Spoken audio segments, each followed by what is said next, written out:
they find an investor, they're like, I'll send the deck over. And honestly, that's a big problem, because that leads to, I speak to investors all the time, and I hear investors saying, yeah, I get 1,000 decks sent to me a week.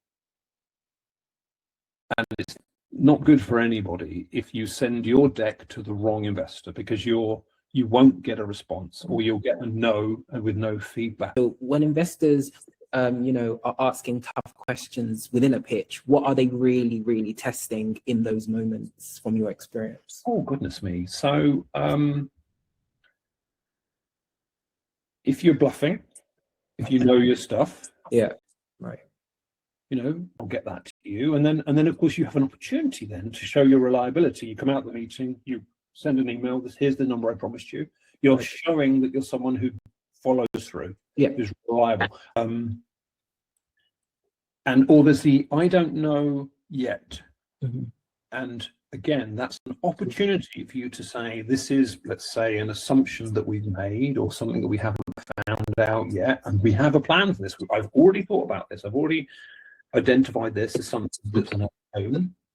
That goes back to the unknown unknowns, turning them into known unknowns.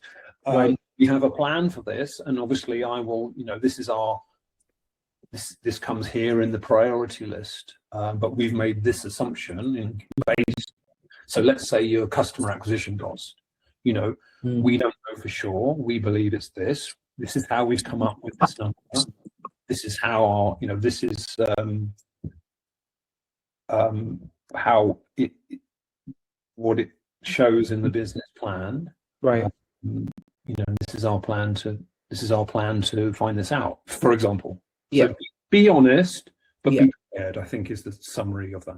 Yeah, it's good to know that it's not like they're wanting all the answers from you. It sounds like it's kind of, as long as you're confidently aware of the stage that you're at, like that can be clearly presented. It seems like that could be enough for them to feel convinced that you're trying, or that you are knowing where you're going, I guess, on your journey. Maybe. Yeah, and that isn't always the case, because like in any group of people, you will get all sorts of personalities, and and in my opinion, an experienced and sensible investor does not expect you to have done everything and know everything. There's a finite amount of time, but you want to be honest and be mature